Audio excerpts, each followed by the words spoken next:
Itong comment na to galing sa kakapost ko lang na video tungkol sa CPI. Sabi ni Powerline, gawa yan ng Trudeau government dahil sa carbon tax. Wala namang pakinabang. Kaya yung mga botante na iboboto ulit ng liberal lalong tataas yan.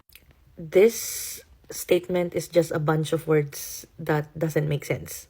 No offense, Mr. Powerline, but I'll give you carbon tax 101. So, napapansin naman siguro natin na hindi lang sa Canada ang daming sakuna. Daming fire, ang daming flooding, kahit sa Pilipinas, di ba? These are all results of climate change. At kung sasabihin nyo na scam ang climate change, I don't know what to say. Kasi lahat naman tayo na-experience natin yon at nakikita natin. Okay, anong dahilan ng climate change? Dahil dyan sa carbon emission. Lahat yan, meron tayong contribution. Walang magmamalinis. Kung nagdadrive ka ng sasakyan at nagagas ka, isa ka sa mga nagdudulot ng carbon emission.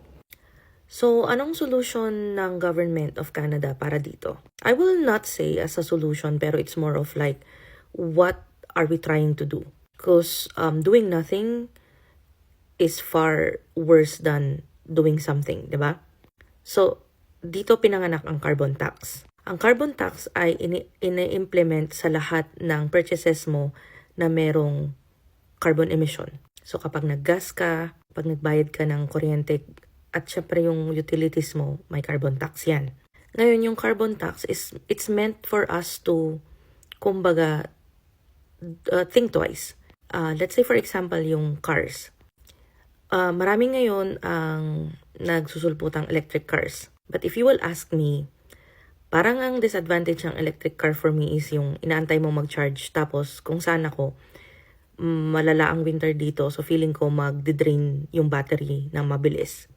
So anong gagawin ko? Magagas na lang ako, 'di ba? Convenient, efficient, at hindi na ako magpo-problema ng kung ano-ano pa. Sinong iniisip ko doon? Yung sarili ko lang. Iniisip ko ba yung carbon emission? Hindi. Kaya yan pinanganak yung carbon tax. Kasi ang government gusto nilang baguhin yung behaviors natin towards carbon emission. Tapos hindi naman nila ma-implement yan na, wag nyong gawin to, wag nyong ganyan. No, hindi pwedeng ganun. Kumbaga subtle lang yung pagsabi nila na bawasan natin ang carbon emission natin. So kung ginagawa natin to, paano tayo mag-incentivize? Diba, meron tayong carbon tax rebate na nakukuha. So kung mas mataas yung emission mo at kung mababa yung rebate mo, that will change your mind na, okay, try kong babaan yung emission ko.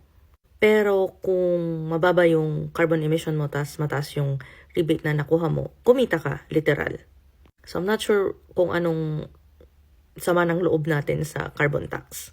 This actually is helping us. Kasi yung mga matataas yung carbon emission, lalo yung mga factories ganyan, sila ang magbabayad ng mas madaming taxes.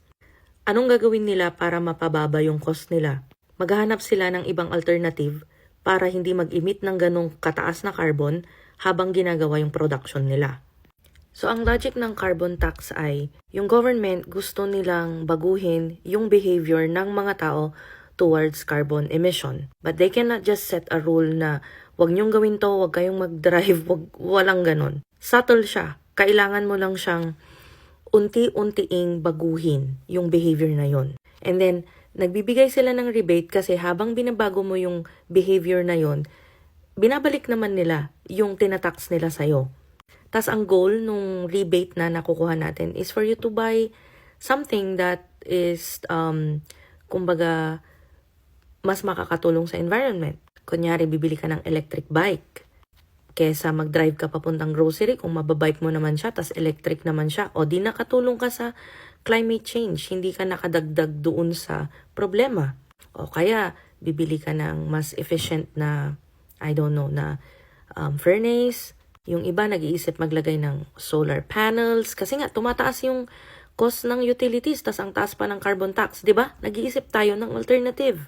Kasi sabihin man natin na okay, scam ang carbon tax, hindi natin naiisip ba yung next generation, yung anak mo, yung apo mo?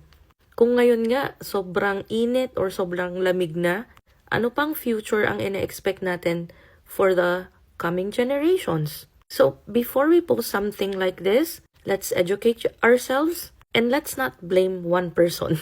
Kasi ikaw din naman, kung nagdadrive ka, sabi ko nga, kasama ka sa mga sinisisi. Yun lang.